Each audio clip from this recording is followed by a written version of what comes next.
Hello everyone, welcome to Shreeji classes. तो जैसा कि हम लोगों ने पीरियोडिक क्लासिफिकेशन क्लास 11 का एक चैप्टर है, थर्ड चैप्टर है, वो हमने स्टार्ट कर दिया है, जो टीजीटी पीजीटी में भी यूज़फुल है, बहुत ज़्यादा यूज़फुल है। और अगर आप बोर्ड एग्ज़ाम दे रहे हैं तो फिर उसमें तो आपको हेल्प करेगा ही, क्योंकि जो बोर्ड दे रहे हैं, 12th क्लास का बोर्ड दे रहे हैं, तो उनको तो ये बेसिक आना ही चाहिए। ठीक, अगर नहीं आ रहा है आपको, आप ट्वेल्थ में हैं आप, तो ओवरव्यू कर सकते हैं, आपको बहुत ज़्यादा नोट्स बनाने की ज़रूरत नहीं पड़ेगी। हाँ, ये है कुछ इंपॉर्टेंट पॉइंट्स आप लिखना चाहें तो लिख सकते हैं। एनसीईआरटी के अकॉर्डिंग ही सारा चैप्टर कराया जाएगा, ठीक है। और ये टीजीटी पीजीटी जो बच्चे या जो स्टूडेंट्स या जो लोग दे रहे हैं, वो उस पर अपना पूरा क्या कहते हैं रिवीजन कर सकते हैं, और उनको बहुत ज़्यादा ऐसे नोट्स बनाने की ज़रूरत नहीं पड़ेगी। हाँ, जो आपको नहीं आता वो तो आप बनाएंगे, ठीक है। जो क्योंकि अगर आप क्लास देख के वो बनाते हैं नोट्स अपने, तो वो आपके लिए बहुत ज़्यादा हेल्पफुल होंगे। उसके लिए फिर हम आपको, अगर आपको रिटन नोट्स चाहिए, हैंड रिटन नोट्स चाहिए, तो आप हमें कमेंट कर सकते हैं, तो हम आपको प्रोवाइड कराएंगे, ठीक है। तो हम क्या कर सकते हैं, स्टार्ट कर सकते हैं नया चैप्टर अपना। स्टार्ट कर दिया था लास्ट टाइम में, थोड़ा सा इंट्रोडक्टरी था। तो ऑक्टेव पढ़ा था, लॉ ऑफ ऑक्टेव पढ़ा था, और ट्राइड्स पढ़े थे, ठीक है। तो डुबेनियर ने तो स्टार्ट कर दिया था अरेंजमेंट ऑफ एलिमेंट, ठीक है। लेकिन अब हमको पढ़ना है मेंडलीव। मेंडलीव ऐसे थे, उन्होंने एक तरह से पब्लिश की थी पीरियोडिक टेबल। तो उन्होंने एक अरेंजमेंट किया था जिसमें कुछ हॉरिजॉन्टल रो थी, कुछ वर्टिकल्स रो थी, मतलब हॉरिजॉन्टल वर्टिकल रो थी। और उन्होंने एक लॉ भी दिया था कि एटॉमिक जो पीरियोडिक टेबल है वो पीरियोडिकली इंक्रीज कर रही है, एटॉमिक मासेस पे बेस कर रही है, या एटॉमिक वेट पर बेस कर रही है। कौन? हमारी पीरियोडिक टेबल जो मेंडलीव ने दी थी, ठीक है। तो उन्होंने अरेंज किया एलिमेंट्स को, कुछ इस तरह अरेंज किया कि उनका एटॉमिक नंबर बढ़ रहा था लेफ़्ट टू राइट जाने पर, ठीक है। तो बहुत सारी सिमिलरिटीज़ देखने को मिली मॉडर्न और मेंडलीव पीरियोडिक टेबल में। तो उस समय जब डोबेनियर और क्या कहते हैं न्यूलैंड ने दी थी पीरियोडिक टेबल, या उन्होंने जो भी रूल्स दिए थे उससे हट के कुछ अच्छा, कुछ न्यू करने वाले कौन थे? मेंडलीव। इसलिए उस समय मॉडर्न पीरियोडिक टेबल मेंडलीव की ही मानी गई थी। तो मेंडलीव ने लॉ दिया, ठीक है। उन्होंने ये बताया कि जो एटॉमिक एटम्स का अरेंजमेंट है अकॉर्डिंग टू एटॉमिक मासेस है, ठीक है। फिर उन्होंने अरेंज किया एलिमेंट्स को इस तरह कि उनकी फिजिकल और केमिकल प्रॉपर्टीज सिमिलर हो, ठीक है। जब वो अरेंज कर रहे थे, कई बार देखने को मिला कि जो एटॉमिक मासेस हैं वो कुछ कुछ के मैच नहीं कर रहे हैं। तो उन्होंने मासेस, एटॉमिक मासेस को इग्नोर करके जो फिजिकल और केमिकल प्रॉपर्टीज थी उसके अकॉर्डिंग अरेंज कर दिया। जैसे क्लोरीन, फ्लोरीन, ब्रोमीन को अरेंज कर दिया, ठीक है। फिर उन्होंने ऐसा किया, उन्हें पता था या फिर वो जानते थे कि केवल इतने ही एलिमेंट नहीं होंगे, अगर फर्दर डिस्कवरी होगी, और वो होगी ही, ठीक है। तो उन्होंने एल्युमिनियम और सिलिकॉन के पास आगे स्पेस छोड़ दिए कि हाँ, एल्युमिनियम और सिलिकॉन जो हैं वो, उनके आगे भी रिसर्चेस होंगी, और फर्दर जर्मेनियम और गैलियम इन्वेंट हुए, तो उनको एक का एल्युमिनियम और एक का सिलिकॉन करके नाम दिया गया, ठीक है।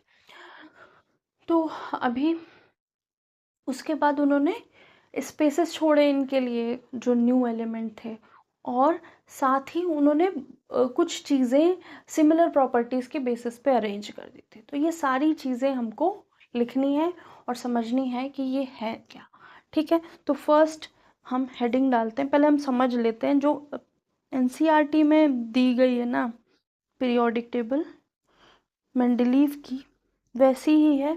और हमको पीरियोडिक टेबल से इतने ज़्यादा मेंडलीव से क्वेश्चन नहीं हो सकते पूछे जाएं, लेकिन जो एक्सेप्शन है, जितना भी एक्सेप्शन है वो सारा हम लोग यहाँ कंप्लीट करेंगे, ठीक है। लिखते हैं मेंडलीव्स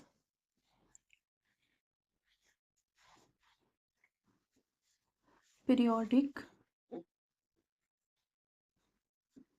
तो मेंडलीव पीरियोडिक टेबल भी कह सकते हैं और मेंडलीव मॉडर्न पीरियोडिक टेबल भी कह सकते हैं, क्योंकि उस समय के लिए ये एक मॉडर्न पीरियोडिक टेबल थी। तो यहाँ पे क्या है, मेंडलीव क्या थे, साइंटिस्ट थे जिन्होंने जनरली, जिनको क्रेडिट किया जाता है मॉडर्न पीरियोडिक के लिए। तो मेंडलीव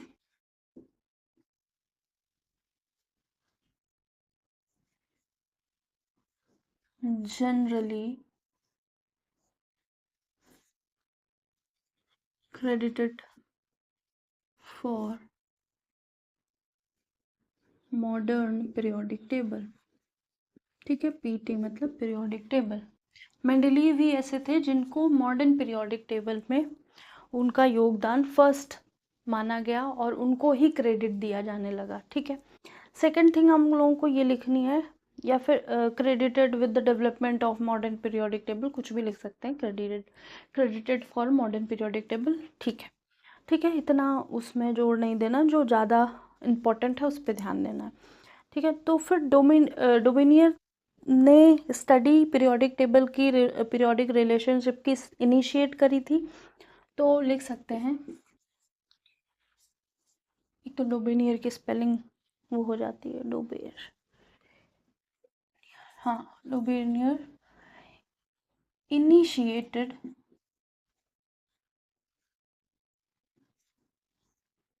जो डोबिनियर थे उन्होंने इनिशिएट किया था किसका, study of periodic relationships of elements, study of periodic relationship of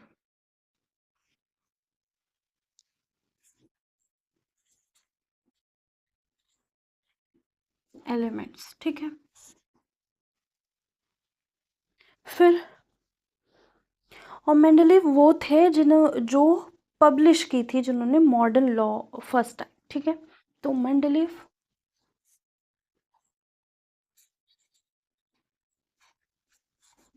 was first to publish the modern law of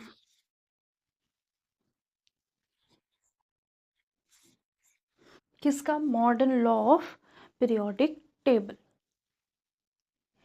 या फिर इसको बोल सकते हैं responsible। Mendeleev was first to publish the modern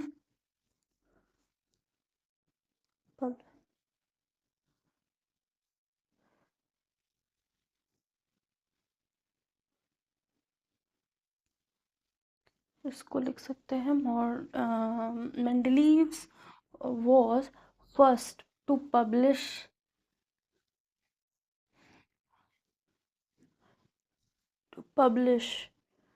the periodic law, was first to publish the periodic law।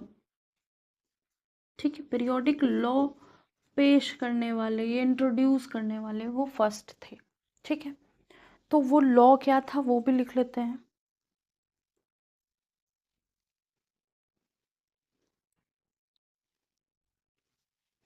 तो law है कि the properties of element are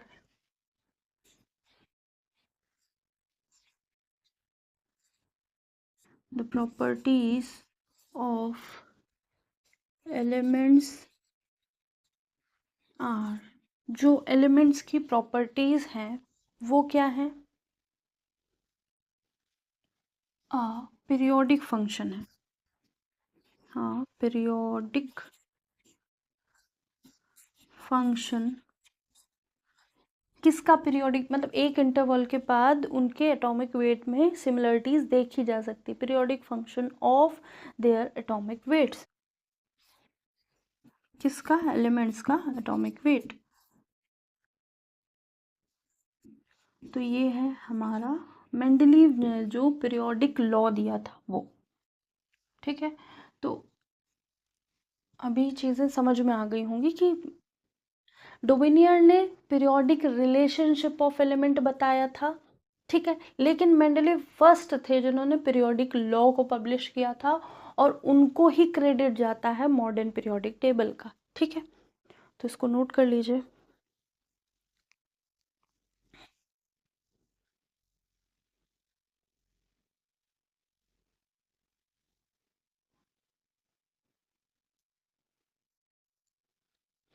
बहुत ही क्लीन टॉपिक है, इसमें कुछ ऐसा नहीं है कि आपको लगे कि बहुत ज़्यादा टफ है।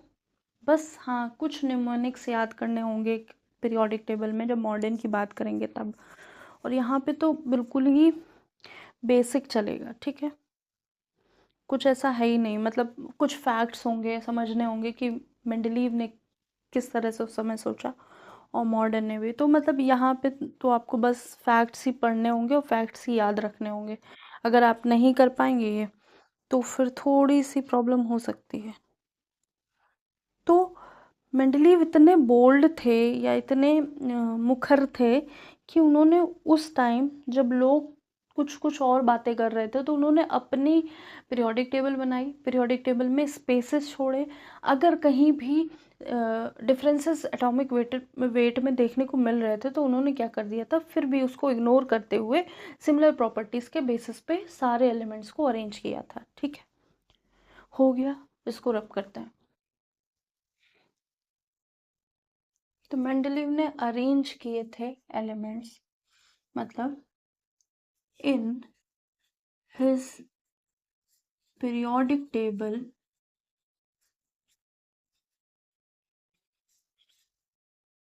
उनकी पीरियोडिक टेबल्स में एलिमेंट्स हॉरिजॉन्टल और वर्टिकल रोज में अरेंज थे। In his periodic table elements are arranged, are या वर्ड लिख सकते हैं, arranged in horizontal row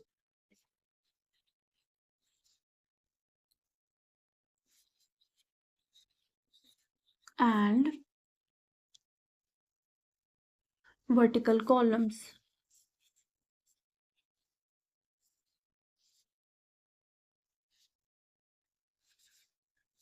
in increasing order of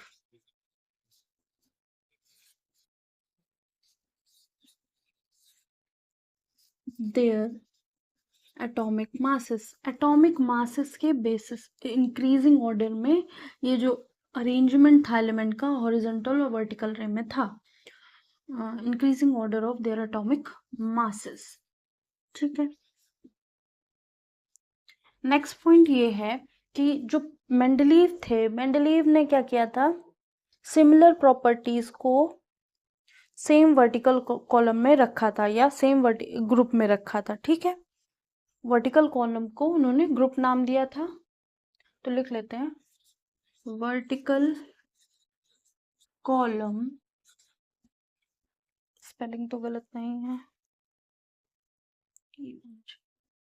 vertical column age group, ठीक है, ये उन्होंने ही कहा था। हॉरिजॉन्टल रो, हॉरिजॉन्टल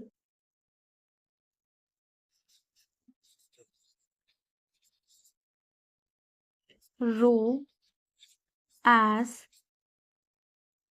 उसको क्या कह देंगे, पीरियड, ठीक है, जो ऐसे ऐसे होंगे उनको कॉलम, जो ऐसे ऐसे होंगे उनको पीरियड।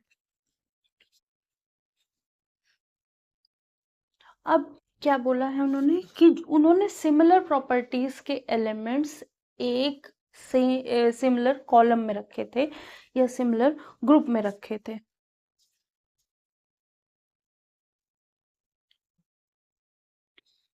तो लिख सकते हैं एलिमेंट्स ऑफ सिमिलर प्रॉपर्टीज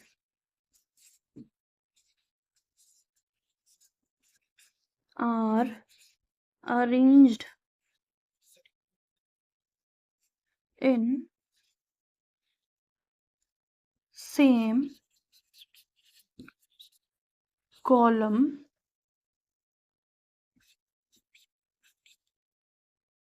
और ग्रुप, या तो सिमिलर कॉलम बोल सकते हैं या ग्रुप बोल सकते हैं, ठीक है।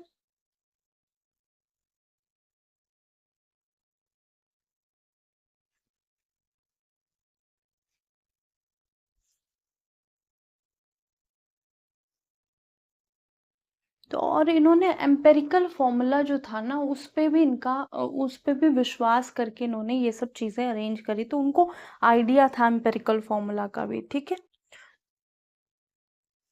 और उन्होंने जो लोथर मेयर था ना, लोथर मेयर थे, उनके भी जो कंक्लूजन्स थे उनको भी ध्यान में रख के इलेबोरेट करी गई चीज़ें, ठीक है। तो उन्होंने इलेबोरेट किया गया एक तरह से लोथर मेयर। नेक्स्ट टर्न पे लोथर मेयर पहले करा देंगे क्योंकि वो 5-10 मिनट का है, उसमें इतना ज़्यादा नहीं ध्यान देना, मतलब ध्यान क्या देना, पूछने को तो कुछ भी पूछ सकता है ना, क्योंकि इस समय तो कोई भी एग्जाम आ रहा है तो वो अनएक्सपेक्टेड आ रहा है, तो उसमें कुछ भी पूछ सकता है, ठीक है।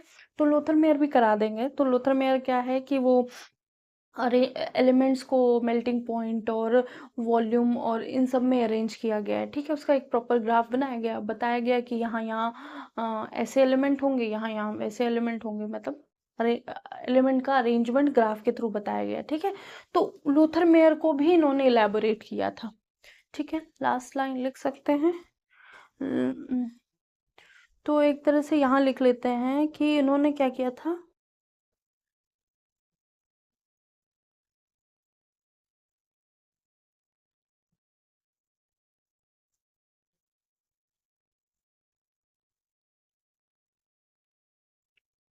इसको लिख लीजिए, इसको रब करके फिर लिखेंगे क्योंकि बड़ा पॉइंट है, फिर हौच पौच हो जाएगा, ठीक है। इसको रब करते हैं। तो उनको विश्वास था, या उन्होंने जो स्टडी की थी, तो उन्होंने एक तरह से विश्वास किया था किस पे, सिमिलरिटीज इन एम्पेरिकल फॉर्मूला। तो लिख सकते हैं ही रिलाइड ऑन सिमिलरिटी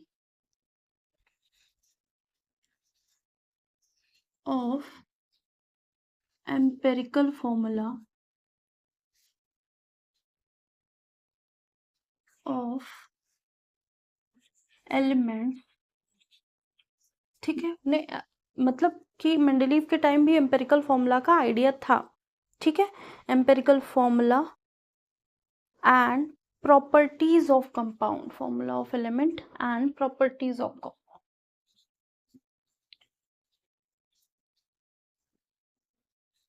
तो उनको आइडिया था एम्पेरिकल फॉर्मूला का, ठीक है। तो ऐसा नहीं है कुछ भी हवा में कह के गए थे,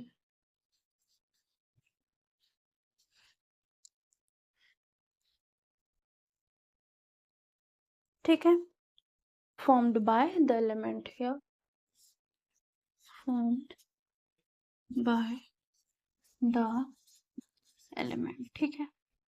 तो ये आपके नोट पॉइंट ऑफ व्यू से बहुत अच्छा है, क्योंकि अगर कभी आ गया कि क्या चीज़ें मेंशन नहीं थी या एम्पेरिकल फॉर्मूला का आइडिया था कि नहीं था, उनको आइडिया था, इसीलिए उन्होंने उसको रिलाई किया था, ठीक है। तो उन्होंने एक तरह से इग्नोर कर दिया था किसको, order of atomic weights. He ignored order of atomic weight, ठीक है। उन्होंने इग्नोर किया था, इग्नोर करने के बाद एंड उन्होंने प्लेस किया था element with similar property, and placed element with similar properties elements. तो उन्होंने उन एलिमेंट्स को जिनके एटॉमिक वेट मैच नहीं कर रहे थे उनके साथ अरेंज कर दिया जिनकी प्रॉपर्टीज एलिमेंट इन एलिमेंट से सिमिलर थी, ठीक है।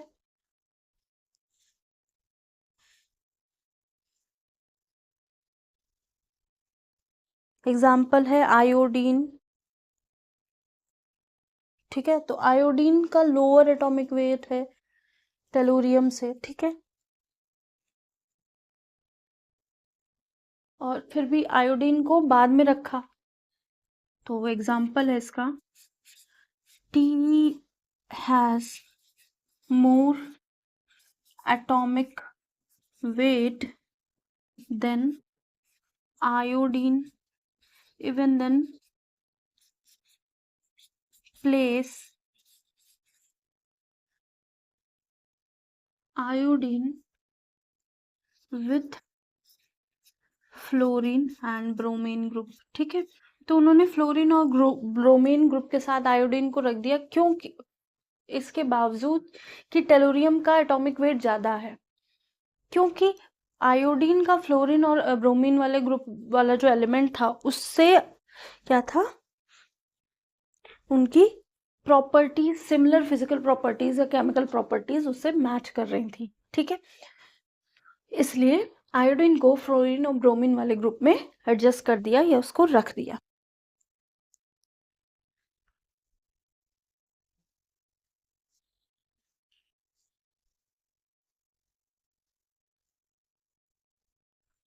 तो अब क्या कह सकते हैं, एक तो उन्होंने लॉ दे दिया था कि एटॉमिक वेट पे है, और इस पीरियोडिक टेबल का मेन एम ये था कि जो एलिमेंट सिमिलर प्रॉपर्टीज के हैं वो सिमिलर ग्रुप में या सिमिलर कॉलम में आ जाएं। तो ठीक है, तो इसको लिख लीजिए, फिर वो लास्ट एक दो पॉइंट और है, फिर मेंडलीव खत्म हो जाएगा और एक दो एक्सेप्शन लिखने होंगे बस, और इसके अलावा कुछ नहीं। ठीक है, लूथर मेयर नेक्स्ट टर्न पे बहुत अच्छे से करा दिया जाएगा, तो उसकी टेंशन लेने की ज़रूरत नहीं है, क्योंकि लूथर मेयर थोड़ा सा ढूंढना पड़ेगा।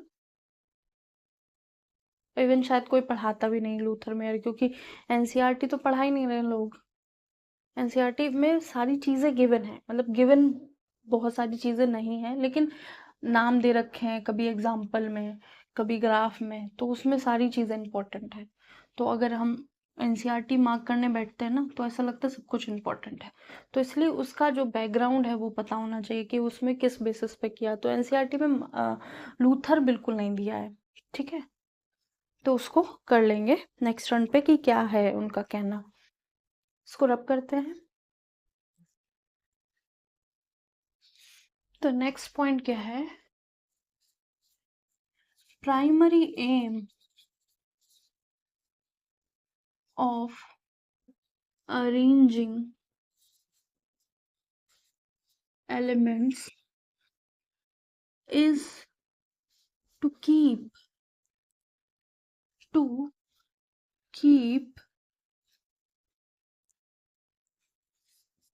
similar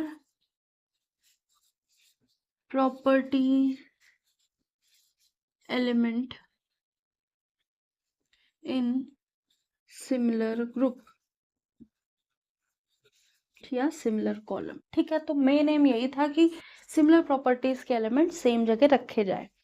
अब तो उन्होंने ही left places for new element in his periodic table। उन्होंने अपनी पीरियोडिक टेबल में क्या कर रखा था, पीटी मतलब पीरियोडिक टेबल, इस प्लेसेस जगह छोड़ रखी थी। ठीक है, फिर क्या था कि जो, जैसे इसका एग्जांपल हो गया एल्युमिनियम और सिलिकॉन जो थे, एग्जांपल लिख लेते हैं, aluminium and silicon are were discovered that time,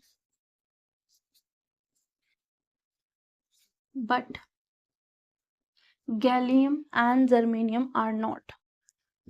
Gallium and germanium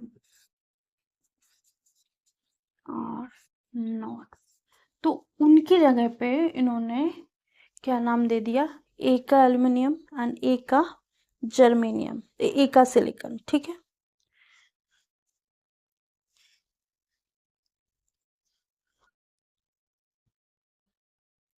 तो इसमें लिख सकते हैं he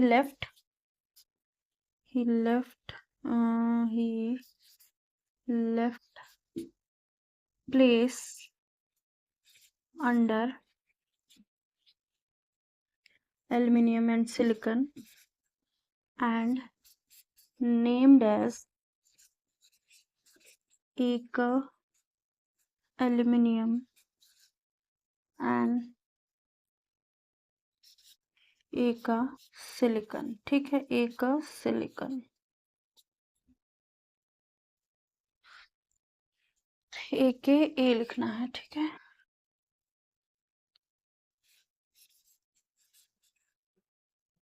EKA, अरे यार, EKA यहाँ पे भी और यहाँ पे भी EKA। तो उन्होंने क्या, एल्युमिनियम का क्या है, एल्युमिनियम की जगह के अंडर या नीचे कौन आना था, गैलियम। ठीक है, तो एल्युमिनियम के बाद गैलियम आना था, तो उन्होंने प्लेस छोड़ दिया था एल्युमिनियम के नीचे, और सिलिकॉन के नीचे जर्मेनियम आना था, तो प्लेस छोड़ दिया था। अब उस जगह को डिफाइन करने के लिए, नेम देने के लिए उन्होंने एक का एल्युमिनियम और एक का सिलिकॉन दे दिया। तो एल्युमिनियम जो था, एक का एल्युमिनियम वो गैलियम था, और एक का सिलिकॉन वो जर्मेनियम था। ठीक है, तो ये ध्यान रखना। तो आलू गालू करके कुछ भी आप न्यूमोनिक बना सकते हैं। तो एक का एल्युमिनियम क्या है, एक आलू गालू, और एक का सिलिका जर्मन सिलिका, कुछ भी। ठीक है, आप अपने सहूलियत के हिसाब से बना सकते हैं।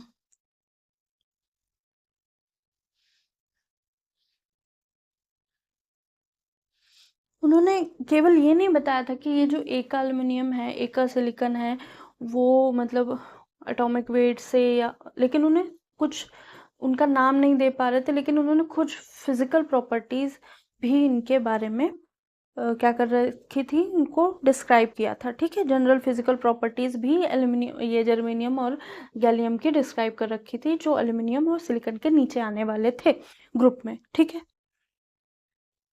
और ये बाद में क्या हो गए थे, डिस्कवर हो गए थे। ठीक है, तभी तो बाद में जर्मेनियम और गैलियम नाम दिया गया।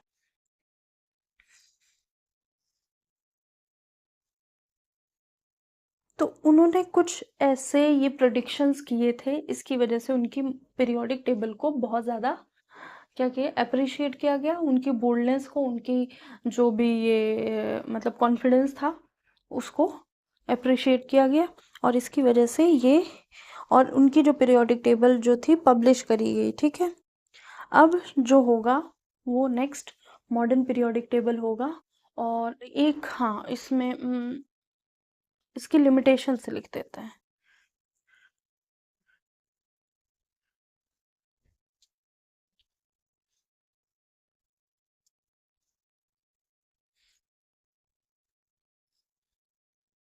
इसको लिख लीजिए, एक दो पॉइंट और लिख लेते हैं, बस फिर क्लास फिनिश कर।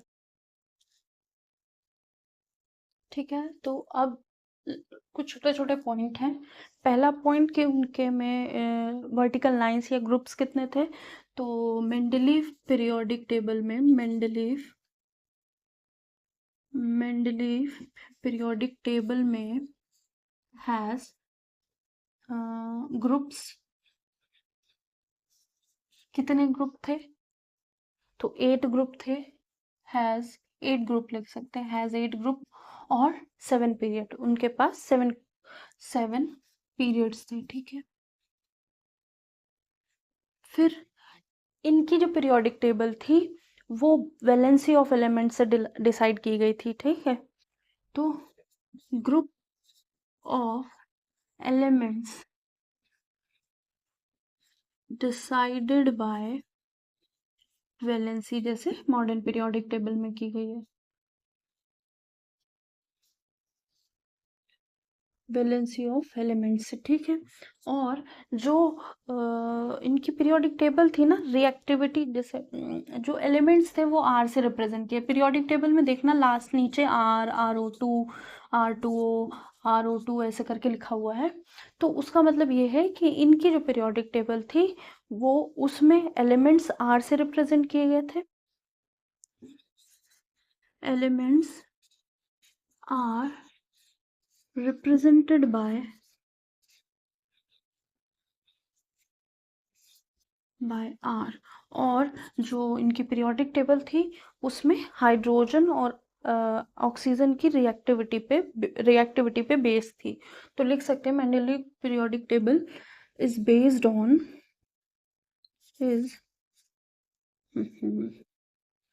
is based on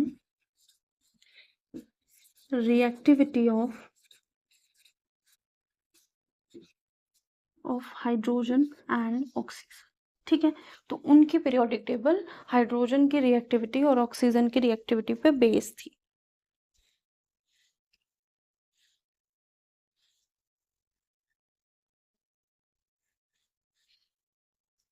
और पीरियोडिक टेबल कुछ ऐसी बनी है, आपने देखा होगा कि एक ग्रुप में दो दो element X Y A B ऐसे दो दो एलिमेंट लिखे गए हैं। ठीक है, तो है जो पहला है, अगर ध्यान से देखोगे आप मॉडर्न मेंडलीव की पीरियोडिक टेबल तो कैसी है, एक मिनट सही से बना देते हैं।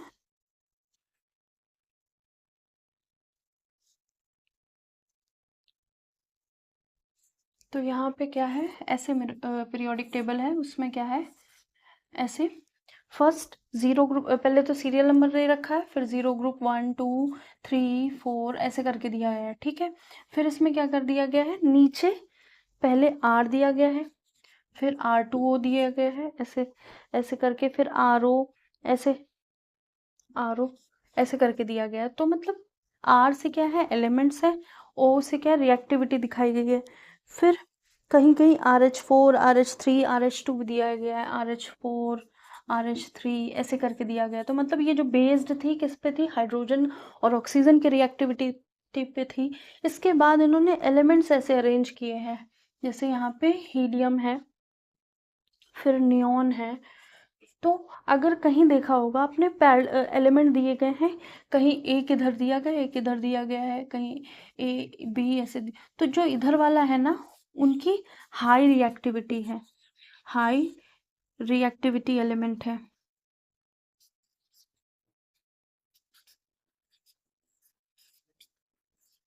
एलिमेंट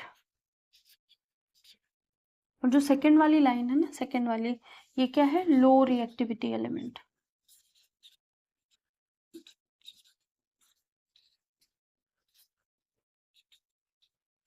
तो ये हो गई मेंडलीव की periodic table complete.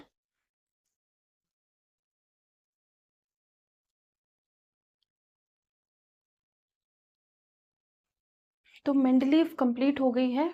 Merits sorry demerits अभी नहीं लिखवाए हैं क्योंकि वो जब हम मॉडर्न पढ़ेंगे तो उससे रिलेट करके कब पढ़ेंगे। ठीक है, तो अभी जितना भी इसका था हमारा मेंडलीव का, वो उसमें अभी कुछ नहीं बाकी है। अगर कुछ एक्स्ट्रा पॉइंट होंगे तो वो हम डिस्कस कर लेंगे, कहीं क्वेश्चन में आया या कहीं पूछा गया तो हम उसको डिस्कस कर लेंगे। ठीक है, तो आप एक बार ज़रूर देखिएगा मेंडलीव की पीरियोडिक टेबल जो एनसीईआरटी में दे रखी नहीं है। अगर आपके पास एनसीईआरटी है तो आप गूगल कर सकते हैं मेंडलीव की पीरियोडिक टेबल। ठीक है, या फिर आप गूगल करेंगे 11th की first part periodic table, classification of periodic table chapter first part में केमिस्ट्री के 11th की केमिस्ट्री की फर्स्ट पार्ट का थर्ड चैप्टर। ठीक है, तो वहाँ आपको मेंडलीव मिल जाएंगे। और लूथर का जो वो है ग्राफ, वो नेक्स्ट टर्न पे करा देंगे, मेरिट्स करा देंगे और बाकी सारी चीज़ें हो जाएंगी। ठीक है, आज के लिए इतना ही। लाइक एंड सब्सक्राइब जरूर कीजिएगा, और आपको जो भी कुछ नया पढ़ना हो तो आप कमेंट कर सकते हैं। Thank you.